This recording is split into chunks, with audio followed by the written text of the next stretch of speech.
mga empleyado natin, magandang umaga po sa inyong lahat. Kamusta po kayo? Kapitan! Kamusta po kayo? Alay, sadya'y antok pa! Maaga pa! Magandang umaga po sa inyong lahat. Okay ba kayo? Unang-una, nandito po ako para magpasalamat ho dito po sa lungsod ng Lipa. Nagsilbi po ako bilang public servant for 24 years, 24 na taon. Pero lahat po ng natutunan ko at kung bakit po ako nagtagal sa pagiging isang pampublikong serbisyo ay dahil po dito sa lungsod ng Lipa at dahil po sa inyong lahat. Lahat po ng natutunan ko nung ako po'y maging nanay din ng lalawigan ng Batangas, dito ko po natutunan sa lungsod ng Lipa sa atin pong City Hall. Sa mga department heads, nasan kayo? Diyos ko, yung iba yata'y wala na rin din eh. Naalala ko na ako'y bagong mayor. Yung hindi ko naiintindihan, sadya'y mga department heads ang nagturo sa akin at lahat po ng empleyado nakasuporta para ako po ay matuto kung ano ang dapat kong gawin bilang ina ng lungsod ng Lipa. At lahat po ng natutunan ko, nadala ko po sa Kapitolyo. At siguro, dahil umabot naman ako ng 3 termino, 9 na taon, I must have done something good na dito ko po natutunan sa City Hall at sa lungsod ng Lipa. Kaya sa inyo pong lahat, maraming salamat po mula sa puso. At ngayon, hindi ko po alam, kasama ko na po nung ako'y maging mayor, 1998, di ba? 1998. Si Ryan noon, 3 years old pa lang. Hindi ako nagbibiro. Tama. Ngayon po'y 28 na yung anak ko. Nung ako'y naging mayor, si Lucky, 20, anak. Wag na. Wag na natin ituloy ang usapang edad.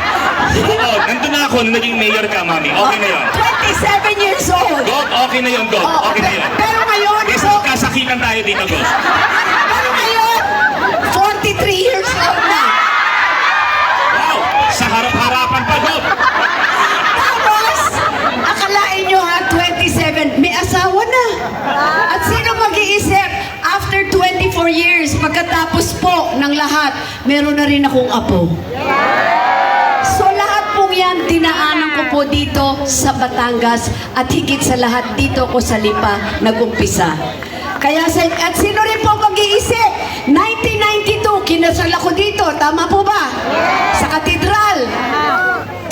Congressman pa lang ng 4 na distrito pa lang ang Batangas. Ngayon, 6 na. Seoul District na ang Lipa. Dito ako kinasal.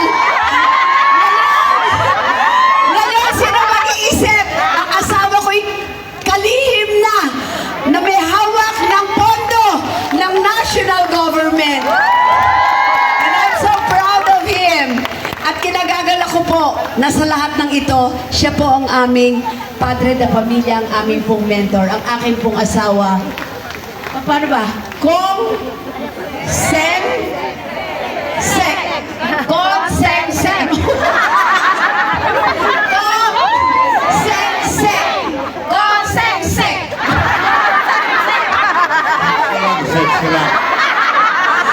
Ralph Recto. Lipa, I love you. Salamat po. Sana po, handa na magsilbi yung akin pong 2 anak. Sana po na may pagbigyan nyo. Kung tayo po'y papalarin at maging nanay uli ng lalawigan ng Batangas, kailangan ko po sila. At syempre, hindi pwedeng walang teamwork. Lahat po ng leaders, mula kay Mayor, Vice Mayor, mga konsehal, at ang ating congressman, lahat po kami, we will work again as a team and as a family.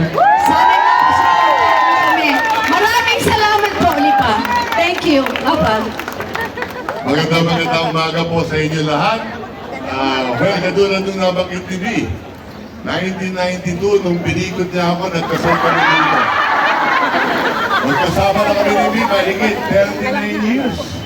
Simula nung ako'y napikot niya. Ako'y 21 anyos pa lang noon, siya ay 21 noon. At ngayon, Nakita nyo, kasama natin sa itoblado ang mga anak ni B. Ang panganay si Lucky, ang sunod si Ryan, at alam naman ninyo, ako yung bunso. Pero kidding aside, alam pa rin nyo, okay, unang-una nagpapasalamat sa inyo lahat. 32 years na tayong magkakasama. Ako'y pinalaki ninyo. Tandang-tanda ako noon, ako'y 27 anyos nung ako'y nagpapakilala sa inyo. At ginawa niyo akong pinakabatang congressman. At simula noon, naging 3-term congressman, naging 3-term senador, naging NEDA secretary, ngayon secretary of finance tayo. At dahil nga sa inyo, si Vilma, ginawa niyong mayor ng 3-term, kauna-unahang babaeng mayor sa lungsod ng Lipa, 3-term governor sa lalawigan ng Batangas, kayo na rin po ang nagpalaki sa aming dalawa. Kaya sa mga kababayan ko, maraming salamat sa inyo. At mula noon hanggang ngayon, malayo na ang dinating natin dito sa lungsod ng Lipa. Ako'y nagpapasalamat din sa lahat ng programa, proyekto ni Mayor Eric Africa. Mayor Eric, maraming salamat for all the good work that you do here in the city of Lipa. Sa ating team Bagong Lipa. At syempre, kung may Vilma ako, si Mayor Eric naman, may Weng Sombrano Africa. Nasaan ba si Weng? Maraming salamat, Weng. Mas mahirap ang trabaho ni Weng. Kung si B, ang pinalalaki niya, 3 anak. Kaming 3. Si Weng at si Eric, 8 bata ang pinalalaki. So, napakahirap. Pero ulit, maraming salamat sa inyo. At ngayon, papasok ulit tayo sa halalan. Ano po? Ito lang ang halalan na hindi ako kandidato, kaya huwag ninyo akong iboboto. Itong halalan ito, ngayon pinakikilala namin sa inyo, ang papalit din sa amin siguro. Nandyan yung aking anak, si Ryan. Siya ay 29 years old. Halos kaedad ko nung ako'y nag-umpisa. At nandyan naman si Lucky, natutulong sa kanyang nanay sa Kapitolyo para lahat ng programa at proyekto ni B